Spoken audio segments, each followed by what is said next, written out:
yang sangat penting untuk melahirkan orang yang mengambil berat tentang fiqh Malizi. Kita letak ke tepi dulu fiqh Malizi itu. Istilah-istilah yang mungkin sulit untuk rakan-rakan netizen faham, kita letak tepi dulu. Kita faham cerita Nabi Ibrahim terlebih dahulu, insya-Allah. Apa kualiti Nabi Ibrahim? Apa makna ar-rushd? Sedikit pengalaman dalam gerakan mahasiswa dahulu kala. Oh, dahulu kala macam lama sangat. Dahulunya. Saya merasakan kualiti ini kritikal, penting, khususnya kepada pimpinan mahasiswa. Iaitulah anda sentiasa menghitung kira setiap tindak tanduk anda berimpak ataupun tidak. Adakah perkataan anda, adakah tindak tanduk anda, operasi dan program-program anda menghasilkan kesan yang positif atau sebaliknya? Sentiasa berfikir matlamat akhir, bukan sekadar matlamat pertengahan, matlamat hari esok, hari lusa, tetapi berfikir jauh ke depan. Kualiti Nabi Ibrahim AS adalah fanazara nazratan fin nujum. Fanazara nazratan fin nujum. Diabadikan dalam surah As-Saffat. Iaitulah baginda selalu melihat ke arah langit. Dan ada satu malam baginda melihat ke arah langit. Nazratan. Baginda selalu merenung ke arah langit. Dan ada satu malam baginda memang benar-benar melihat ke arah langit. Faqala inni saqim. Lalu baginda merangka strategi. Bagaimana untuk membuatkan kaumnya berfikir. Jadi kalaulah kualiti ini ada pada anda, anda dikurniakan Allah kualiti ar-rushd. Iaitulah, bukan maksud saya selalu tengok ke langit. Tetapi ini adalah menurut Ibnu Ashur rahimahullah, frasa fanazara nazratan fin nujum, fanazara fin nujum adalah menunjukkan seseorang yang berfikir dengan mendalam. Tidak tergesa-gesa mengatur tindakan. Sentiasa berfikir, ada tak cara yang lebih baik? Ada tak cara yang lebih baik? Uslub ini disebut oleh Allah kerana mengiktiraf Nabi Ibrahim sebagai pemuda, apabila gagal cara A, baginda mengguna cara B. Gagal cara B, baginda guna cara C. Mesej yang sama disampaikan dengan kaedah yang pelbagai. Kerana ar-rushd akan menyebabkan pendakwah tidak mudah panas baran. Ar-rushd menyebabkan seorang pendakwah tidak mudah menyalahkan mad'u. Ar-rushd akan menyebabkan para pendakwah, khususnya siswa-siswi, tidak hanya bersemangat tetapi tidak berfikir tentang implikasi jangka panjang. Apa kesan akhir daripada tindak tanduk anda? Adakah menguntungkan dakwah atau merugikan? Nabi Allah Khadir alaihi salam dalam suratul Kahf, fawajada 'abdan min 'ibadina atainahu rahmatan min 'indina wa 'allamnahu min ladunna 'ilma. Kemudian Musa berkata, mimma 'ullimta rusyda. Rusyda. Sama kualiti dengan Nabi Ibrahim. Apa makna kualiti rusydan Nabi Khadir? Baginda bertindak berdasarkan matlamat akhir. Ya, Allah Ta'ala beritahu perahu ini akan dirampas oleh raja. Maka berfikir matlamat akhir akan dirampas, baginda membuat pelan pencegahan. Baginda rosakkan perahu berkenaan supaya raja yang zalim tidak akan mencuri. Ya, terima kasih anak anda. Tidak akan mencuri, tidak akan mengambil perahu yang sempurna berkenaan.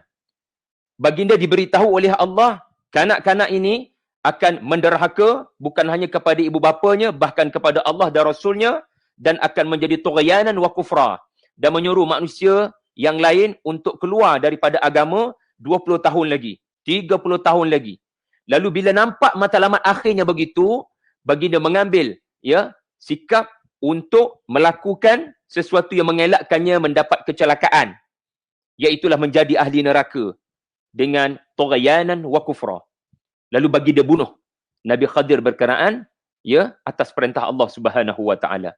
Jadi kualiti ini bagi saya lah adalah kualiti yang dalam bahasa hari ini disebut fiqh Malizi.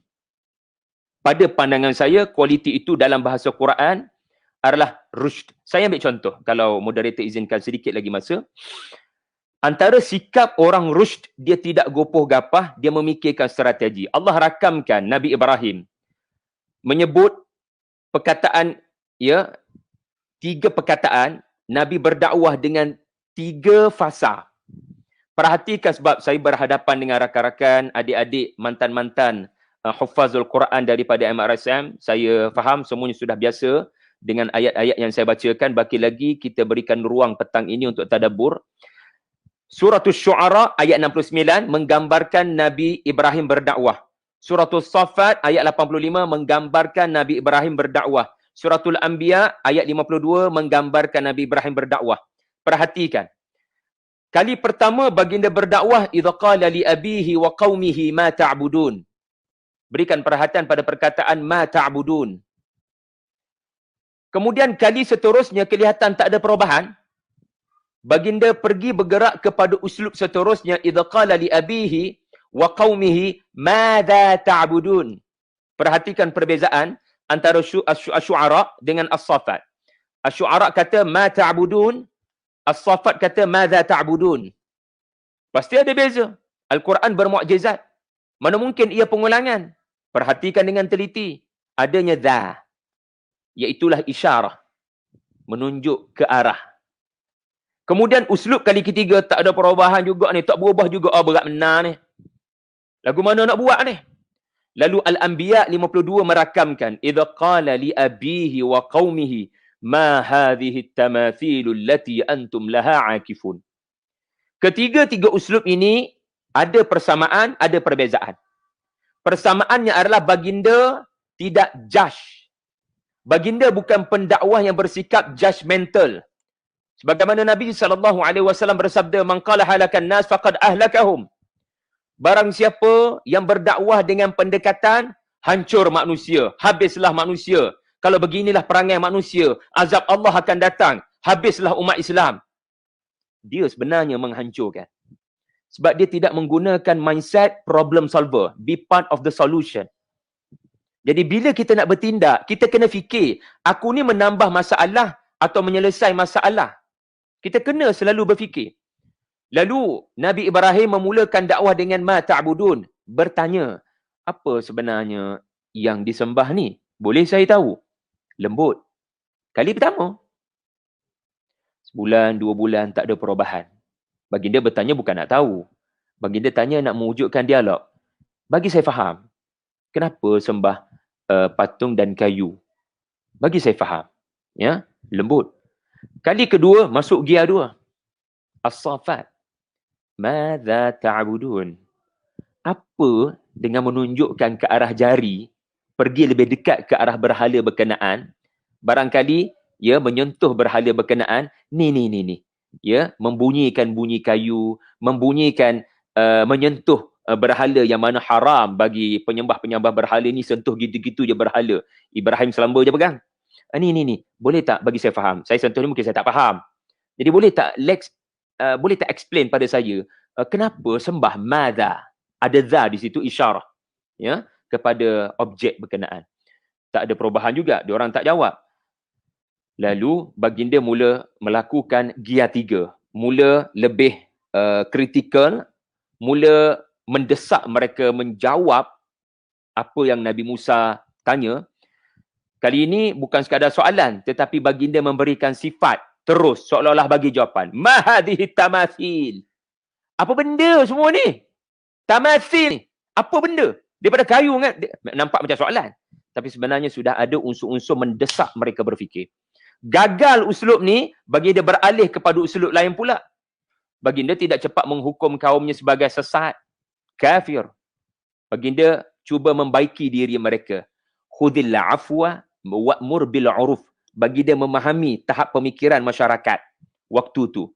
Baginda cuba bercakap dengan mereka dengan kadar kemampuan mereka. Tak boleh tergesa-gesa. Jangan drastik dan radikal. Slow-slow.